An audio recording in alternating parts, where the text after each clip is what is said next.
유명한 프랑스의 철학자 그리고 수학자인 파스칼, 우리가 잘 아는 분이죠.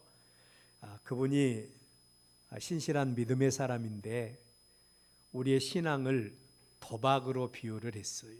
우리의 믿음을 도박으로 비유를 했습니다. 우리가 도박을 하게 되면 확실한 것에 대해서 확실하게 베팅을 한다 그러죠. 그래서 뭐 아니면 도라고 하는 말이 있듯이 그것이 진짜 우리에게 이제 아다리가 되면 그 도박에서 우리가 크게 성공을 거둘 수 있고, 그렇지 못하면 쪽박을 찰 수도 있는 거죠. 우리가 하나님의 거룩한 백성으로 천국과 지옥이 있다고 한다면, 예수 그리스도의 대속의 은혜를 믿는다고 한다면 우리도 예수님 앞에 천국과 지옥에 확실한 베팅을 해야 된다. 그렇게 이야기를 한 걸 들었습니다. 범죄 타락에서 육체가 된 사람들의 특징이 있죠. 이들은 대체적으로 눈에 보이는 것, 손에 잡히는 것, 확실한 것만을 믿고 의지하려고 하는 이런 경향성이 있습니다. 예를 들어서 어떤 사람이 우리에게 놀라운 제안을 하나 해옵니다. 오늘은 어떤 날입니까? 오늘은 우리가 하나님께 예배하는 날이지 않아요. 하나님께 예배하는 날인데, 그런데 이 사람이 우리에게 하나의 제안을 합니다. 나를 위해서, 그리고 또한 우리를 위해서 어떤 긴급한 일이 생겼다. 그러니까 꼭 와서 좀 처리를 해줘야 되겠네 라고 하는 부탁입니다. 만약에 그렇게만 해준다면 그 일에 대한 합당한 사례를 하겠다는 겁니다. 근데 그분이 사례하겠다고 하는 제시한 돈의 액수가 내가 생각한 것보다 훨씬 더 많다고 생각해 봅시다.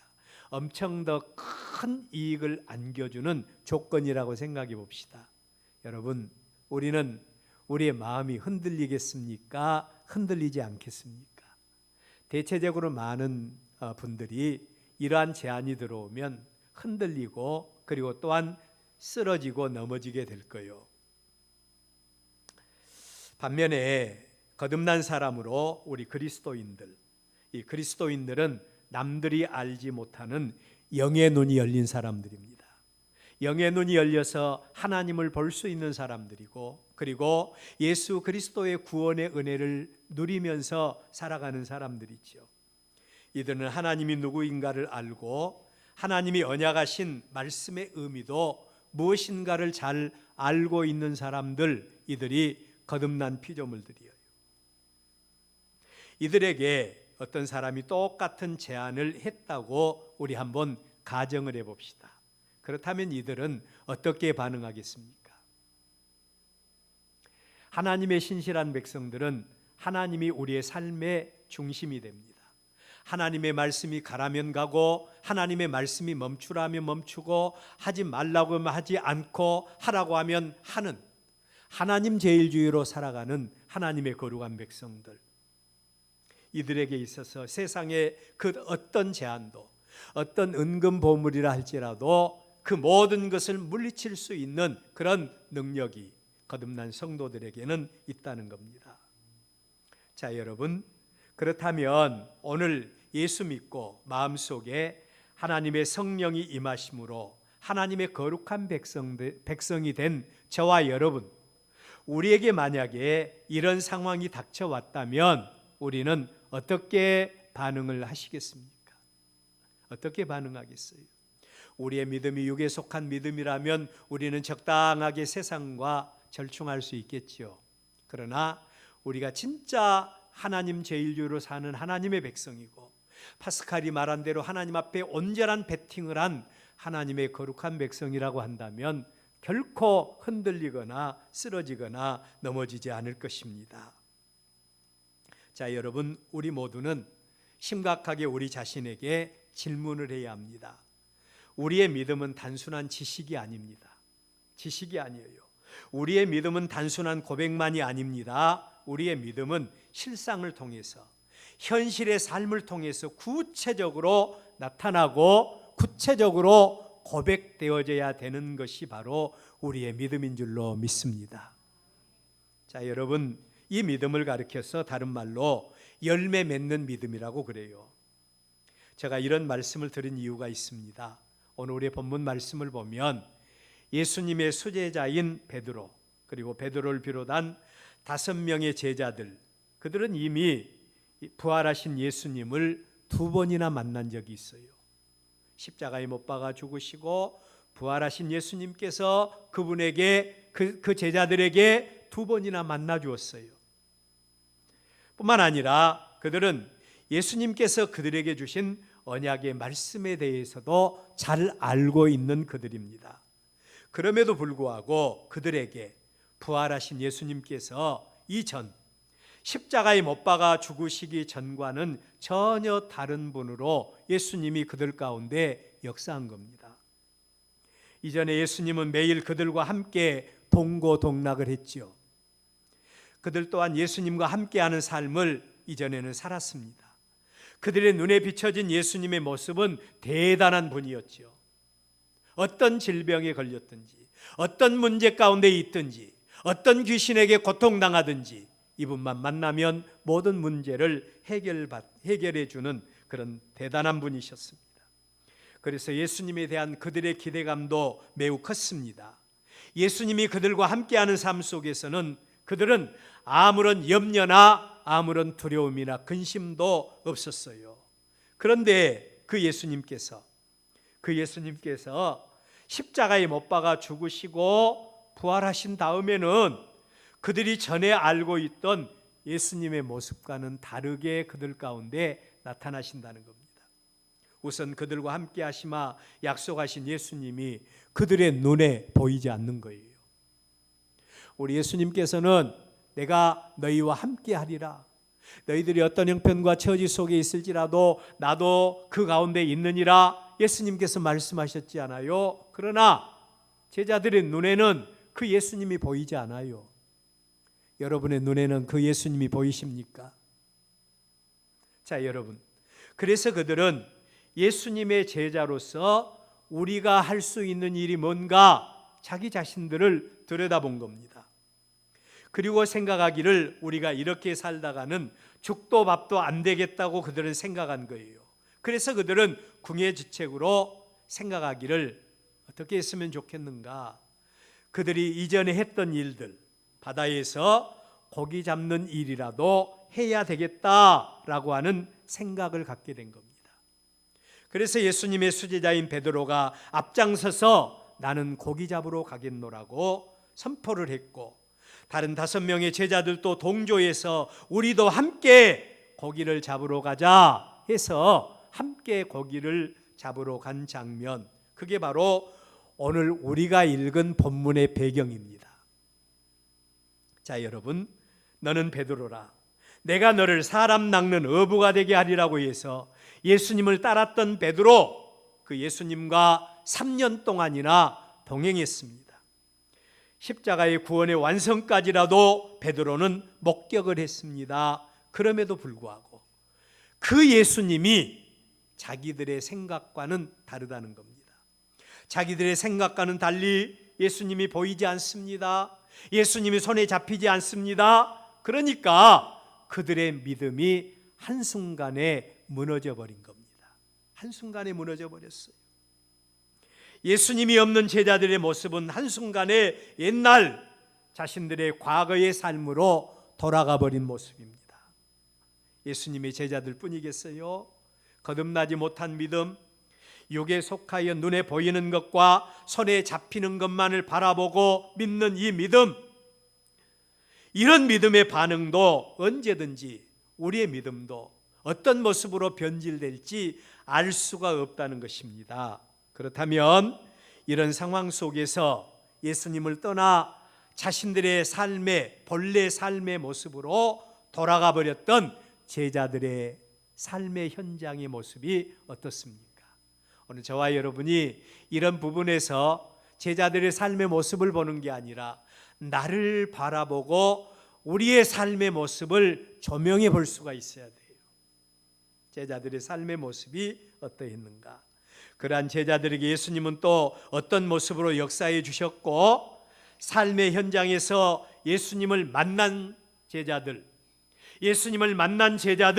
어떤 모습으로 변화될 수가 있었는가, 이런 말씀들을 오늘 중심에서 삶의 현장 속에 찾아와 주신 예수님, 우리 한번 따라서 해봅시다. 삶의 현장 속에 찾아와 주신 예수님, 이 예수님에 대해서 오늘 한번 생각하면서 우리의 삶 속에서 예수님을 만나는 여러분들 되시기를 축원합니다. 첫 번째 생각할 말씀은 하나님의 은혜가 없는 베드로와 제자들의 모습, 그리고 하나님의 은혜가 없는 우리들의 삶의 현장의 모습을 한번 살펴볼 필요가 있다는 겁니다. 하나님의 주권을 인정하지 않고 눈에 보이는 자기들의 힘과 자기들의 능력만을 의지하고 사는 사람들의 특징이 하나님을 전혀 의식하지 않는다고 했죠. 하나님이 복의 근원이시고 하나님이 창조의 주인이시고 하나님께서 우리에게 복 주셔야 우리가 살 수 있다, 우리는 하나님의 말씀을 믿지 않아요. 근데 여기에 속한 사람들은 그 하나님 믿지 않아요. 하나님과 전혀 상관없이 자기의 힘, 자기의 능력, 이런 것들을 삶의 바탕으로 삼는 이런 삶의 자세를 가지고 살아가는 자들이 그들입니다. 자, 오늘 우리의 본문에 베드로와 제자들의 모습을 봅시다. 그들이 누굽니까? 그들은요, 어려서부터 바다를 중심으로 자라왔던 사람들이 그들이에요. 일명 어부로 자라왔던 사람들입니다. 그들은 나름대로 자신들의 일에 대한 전문가입니다. 그런데 그러한 자들로서 제자들은 예수님이 없는 그들의 삶에 대해서 불안을 느낀 거예요. 이렇게 살다가 우리가 어떻게 될 것인가? 예수님은 우리와 함께하지 않고, 그리고 또한 우리는 우리가 해야 될 일이 어떤 일인가를 알지 못하고, 그러니 우리가 어떻게 하면 좋은가 생각했고, 예수님 없이 그들이 할 수 있는 일이 뭔가를 그들은 생각하게 된 겁니다. 여러분, 우리는 믿는 성도, 하나님의 신실한 백성이라면 여러분, 하나님의 말씀과 세상과의 사이에서 문제를 만났을 때 우리는 심각하게 고민하고 문제를 하나님께 맡기고 기도하는 우리가 되어져야 됩니다. 하나님은 하나님의 백성들의 부르짖는 기도를 응답해 주세요. 근데 이 문제 앞에서 하나님의 뜻과는 상관없이 자기 생각대로 자기의 길을 찾아 나선다고 한다면 이들은 결코 하나님의 거룩한 백성이라고 말할 수는 없을 거예요. 근데 여기 제자들은 불안감을 느꼈습니다. 그리고 또한 그들이 예수님 없이 해야 될 일이 무엇인가를 생각했어요. 그리고 두말할 필요도 없이 이 상황 속에서 우리가 해야 될 일이 있다면 고기 잡으러 가는 것이 낫겠다, 그런 결심을 하게 된 겁니다. 자, 그렇다면 여기서 생각하고 넘어갈 말씀이 하나 있어요. 이러한 베드로의 생각과 이런 제자들의 태도가 잘못된 것인가 아니면 다른 것인가에 대한 말씀입니다. 여러분이라면 어떻게 하겠어요? 이들이 예수님은 계시지 않고 그들이 해야 될 적당한 일을 찾지 못하고 우리 일하러 간다고 해서 그들은 고기 잡으러 갔어요. 이런 일들이 과연 하나님의 뜻을 어긴 일인가? 저는 아니라고 생각합니다. 왜냐하면 우리가 하는 모든 일들은 다 하나님의 창조의 명령이에요. 하나님의 백성들은 자신의 삶에 대해서 최선을 다해야 된다는 겁니다. 태초에 하나님이 사람을 지으실 때 생육하고 번성하여 땅에 충만하고 땅을 다스리라고 했잖아요. 다스리는 일은 그들에게 주어진 달란트, 그들에게 맡겨준 환경, 형편과 처지에 따라서 최선을 다해서 일하라는 것입니다. 노동명령도 마찬가지죠. 이마에 땀을 흘려야 먹고 살 것이라고 했습니다.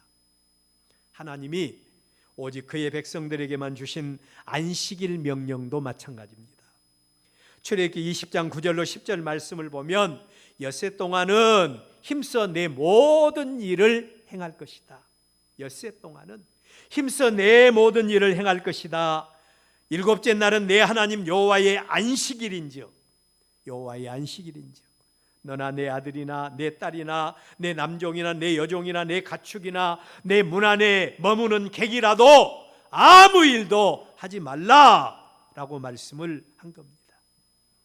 하나님의 거룩한 백성으로 안식일을 지키는 두 가지 방법에 대해서 하나님은 분명하게 말씀을 하셨어요. 첫째로는 엿새 동안은 자신들에게 주어진 일터에서 최선을 다하라는 것입니다. 요새 목사님들 가운데 다양한 신학을 전개한 분들이 계시는데 일터 신학이라고 하는 그런 신학을 주장하시는 분들도 계셔요. 우리가 섬기는 그 일터, 우리가 지금 하고 있는 그 직장이 바로 하나님의 영광을 나타내고 우리가 하는 일들이 하나님께 예배하는 정신으로 우리가 열심히 이 일을 해야 된다는 겁니다. 일터 신학이에요. 근데 여러분, 두 번째로는 안식일에는, 주일에는 오직 하나님께만 예배하고 오직 하나님께서 베풀어 주신 은혜와 하나님의 축복에 대해서 집중하라는 겁니다. 여러분, 믿음이 뭐예요? 믿음은 하나님의 언약의 말씀을 의지해서 하나님께 나오는 능력을 가리켜서 믿음이라고 하지 않아요. 우리가 하나님을 믿는다고 한다면, 우리가 하나님의 거룩한 백성이라고 한다면, 하나님은 이 주일에, 이 안식일에 하나님은 우리에게 우리의 삶 속에 필요한 놀라운 은혜와 축복을 공급하시는 날이 바로 주일인 겁니다. 주일이에요. 주일에 승리해야 한 주간에 승리할 수가 있는 겁니다. 자, 여러분, 이 주일에 집중하라는 겁니다. 그렇다면 베드로와 다른 제자들이 자신들의 직업을 위해서 자신들의 삶의 현장으로 돌아간 것, 뭐가 잘못됐어요? 그런데 베드로를 비롯한 다른 제자들이 누굽니까? 그들은 하나님이 하나님의 도구로 쓰시겠다고 부르신 하나님의 사명자들이었어요. 예수님께서 직접 내가 너희를 사람 낚는 어부가 되게 하겠다고 그들에게 사명을 위해서 부르신 자들이 그들입니다. 같은 맥락에서 하나님의 말씀 안식일 명령은 누구에게 주신 것인가? 안식일 명령은 당연히 하나님께서 그의 백성들에게 주신 명령이지요. 하나님의 백성들이라면 당연히 하나님의 말씀에 대해서 순종하는 자가 되어져야 합니다. 하나님의 말씀에 대해서 우리는 다스림을 받아야 돼요. 그들이 하나님의 백성이지요. 예수님의 제자로서 하나님 나라 사명자로 태감을 받은 그들이 자기들의 형편과 처지, 자기들의 여러 가지 상황들 때문에 그들은 자신들의 생각만을 가지고 하나님의 뜻이 무엇인가 묻기도 전에 자기들의 삶의 현장으로 복귀해 버렸다는 겁니다. 이것은 하나님이 용납하시는 모습이 아니에요. 이런 사람들에게 하나님께서 반드시 두 가지로 역사해 주십니다.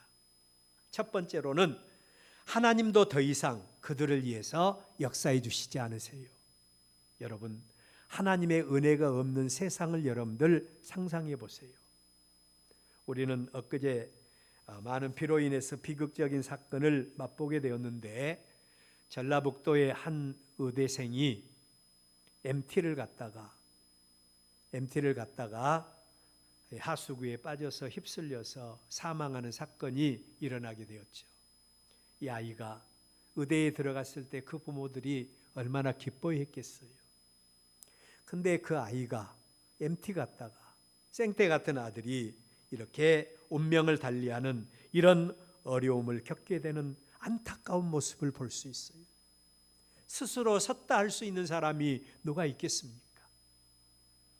여러분, 우리가 하나님의 뜻대로 살지 아니하고 하나님의 말씀대로 순종하지 아니하면 하나님도 너희를 떠나겠다고 말씀을 하십니다. 하나님도 더 이상 역사해 주시지 않으세요. 사무엘상 8장 6절 말씀 제가 읽어드립니다. 사울이 여호와께 묻자오되 여호와께서 꿈으로도 우림으로도 선지자로도 그에게 대답하지 아니하심으로. 사울이 하나님께서 세우신 하나님의 종 아닙니까? 그런데 그가 하나님을 떠나자 하나님도 더 이상 사울에게 역사하지 않습니다. 사울에게 더 이상 응답하시지 않으셨어요. 하나님은 이렇게 하나님의 백성이면서도 하나님의 뜻대로 살지 아니한 자들에게 하나님도 그들에게 더 이상 역사해 주시지 않습니다. 두 번째로는 삶의 현장에서 하나님의 은혜가 없이는 어떤 삶의 열매도 거둘 수가 없다. 여러분, 열매는 다 하나님의 것입니다. 이 사실을 분명하게 인식했던 사도 바울은 고린도전서 3장 6절 말씀을 통해서 이렇게 고백을 해요. 나는 심었고 아볼로는 물을 주었으되 오직 하나님께서 자라나게 하셨다. 자라나게 하신 분은 하나님이십니다. 우리도 우리의 삶 속에서 최선을 다할 수 있어요. 우리의 사업을 위해서 최선을 다할 수 있어요. 우리의 자녀들을 위해서 최고로 우리는 투자할 수 있어요. 자라나게 하신 분은, 그러나 열매 맺게 자라나게 하시고 열매 맺게 하신 분은 하나님이신 줄로 믿으시기를 바랍니다. 오늘 우리의 본문에 베드로와 다른 제자들의 처한 상황을 보십시오. 그들은 고기 잡는 일의 전문가라고 있습니다. 그들은 생각하기를 우리 정도 기술을 가지면, 우리 정도의 기능을 가지고 있으면 우리가 하는 모든 일에는 절대로 실패란 없다고 생각을 했을 거예요. 그렇지 않습니까? 그런데 결과가 어떻게 나타납니까? 13절 우리 다 같이 한번 읽어볼까요? 13절입니다. 다 같이 읽습니다. 시작. 나가서 배에 올랐으나 그 밤에 아무것도 잡지 못하였더니 그들의 생각과는 달리 밤새도록 그들은 수고를 했어요. 밤새도록 그들이 수고했지만 아무것도 잡지 못했다고 말씀을 하고 있습니다. 하나님의 은혜가 없는 우리 인생들의 모습인 겁니다. 하나님의 은혜가 없는 인생들의 모습이에요. 여러분, 우리 인생 속에서 우리도 가끔 이런 가뭄의 때를 많이 만날 수가 있을 거예요. 물론 영적인 가뭄도 있지만 우리는 육신적인 여러 가지 사업에서의 가뭄을 만날 수 있을 겁니다. 여러 가지 삶 속에서 건강의 가뭄을 만날 수 있을 거예요. 그렇게 기대했던 자녀들 때문에 갖는 가뭄도 있을 것입니다. 이때에 어떻게 해야 됩니까? 깨어있는 성도, 거듭난 성도는 다른 것에서 문제를 찾을 필요 없어요. 하나님과 나와의 관계에서 문제의 해결책을 가지시기를 바랍니다. 하나님의 은혜가 없으면 우리 인생에 그 어떤 것도 기대할 수 없다. 이 사실을 믿는 것이 믿음입니다. 파스칼과 같이 이 부분에 온전한 배팅을 할 수 있는 여러분들 되시기를 축원합니다. 두 번째로 실패의 현장, 삶의 현장까지 찾아와 주신 예수님의 사랑입니다. 실패의 현장, 삶의 현장까지 찾아와 주신 예수님의 사랑. 범죄에 타락한 사람들의 또 하나의 특징이 있다면 교만이지요. 교만입니다.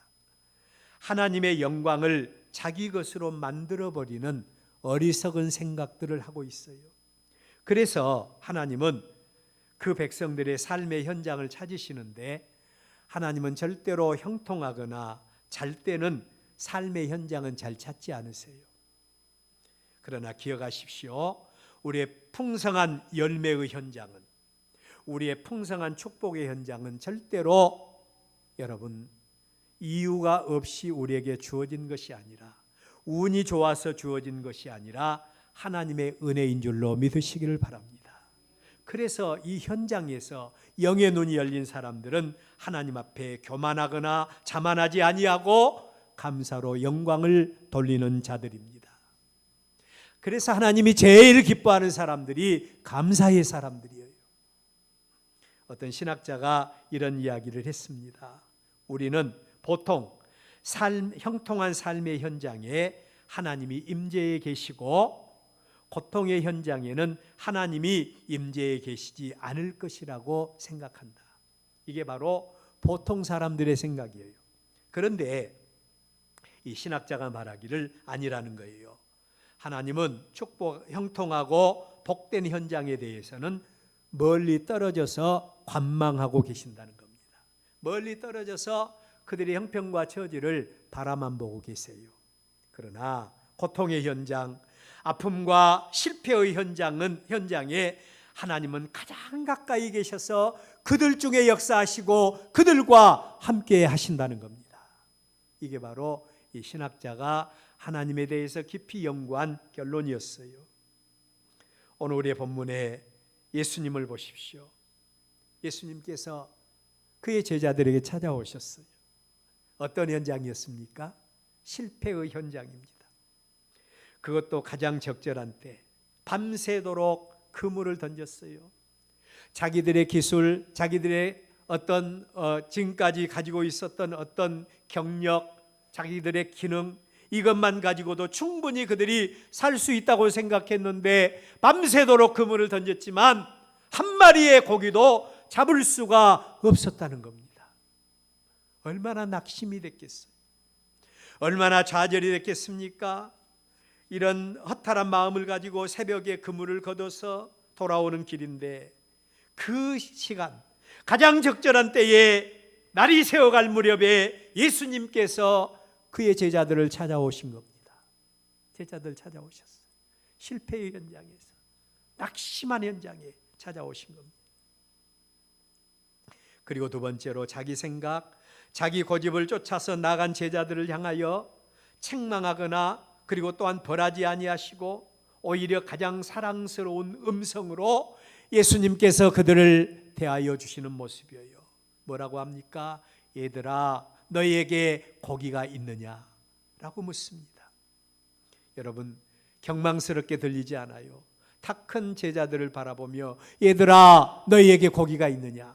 그런데 이러한 예수님의 음성에 대해서 학자들은 말하기를 어머니가 사랑하는 자식들을 불쌍히 여기는 마음으로, 긍휼히 여기는 마음으로, 그 모습으로 제자들에게 예수님께서 이 음성을 바라셨다는 거예요. 예수님은 이렇게 실패의 현장에서 허탈해하고 있는 제자들을 찾아와서 이런 사랑스러운 음성으로 그들을 불러주셨다는 거예요. 책망하지 않으셨어요. 그리고 세 번째로 그들에게 만나주십니다. 여러분, 예수님이 만나주셨어요. 만나주신 게 위로가 되겠습니까?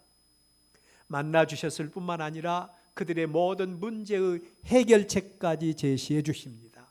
왜냐하면 하나님은 만물의 주인이시지 않아요. 하나님은 세상 만물의 주인이십니다. 우리 생사와 복의 근원이십니다. 그 하나님께서 만나주셨을 뿐만 아니라 그들에게 문제의 해결책까지 제시해 주십니다. 6절 말씀 우리 한번 다 같이 한번 읽어볼까요? 6절입니다. 시작. 이르시되 그물을 배 오른편에 던지라 그리하면 잡으리라 하시니 이에 던졌더니 물고기가 많아 그물을 들 수 없더라. 아멘. 예수님이 찾아와 주시고 함께해 주시는 현장의 모습이에요. 기억하십시오. 복의 근원은 나의 힘에 있는 것이 아닙니다. 나의 운빨에 있는 것이 아닙니다. 나의 능력이 아닌 하나님께 있다는 사실을 기억할 수 있기를 바랍니다. 하나님이 함께해 주시는 현장은 불가능이 가능케 되는 놀라운 역사가 일어납니다. 여러분, 창세기 40장을 보십시오. 거기에 보면 요셉이라고 하는 사람이 나와요. 하나님을 경외하는 요셉. 그가 하나님 앞에 신실하기 위해서 주인집에 그 주인의 사모님의 그런 간절한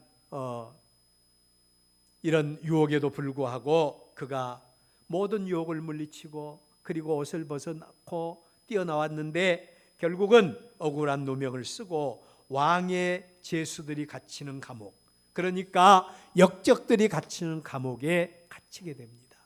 여러분, 사람의 생각으로는 역적들이 갇히는 감옥에 갇혔다는 것은 그것으로 인생 끝이라는 겁니다. 그 왕이 살아있을 동안에는 절대로 나올 수가 없어요. 왕이 죽어야만이 그 감옥에서 나올 수 있는 것이 바로 역적들을 가두는 감옥이에요. 근데 그 감옥에 요셉이 갇혔어요. 요셉의 인생, 사람의 생각으로는 끝장이라고 생각할 수 있지 않겠습니까?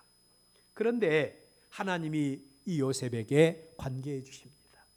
하나님이 그 요셉에게 역사해 주십니다. 어떻게 됐어요?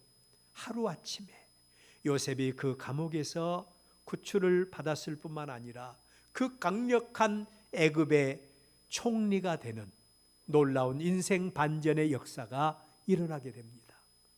어떻게 그런 역사가 가능합니까? 따라서 해볼까요? 하나님의 역사만이 능력입니다.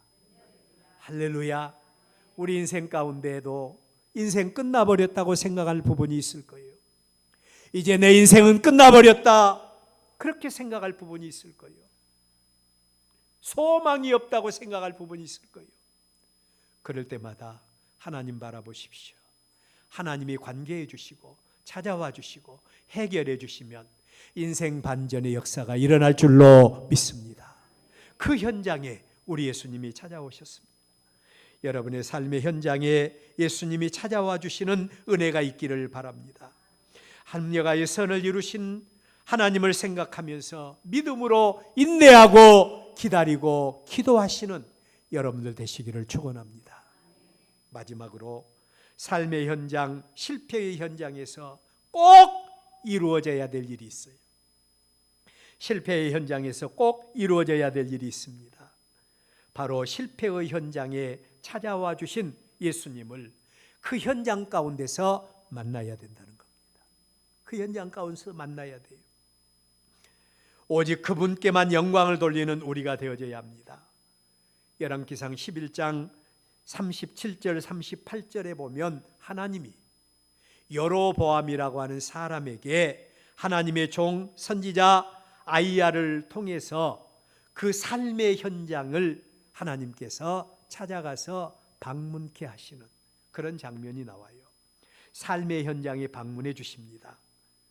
그러면서 두 가지 말씀을 주셨는데, 첫째로는 내가 너를 취하여 이스라엘의 왕으로 삼겠다라고 말씀을 하세요. 그런 일이 있을 수가 있겠어요? 하나님이 하시겠다는 겁니다.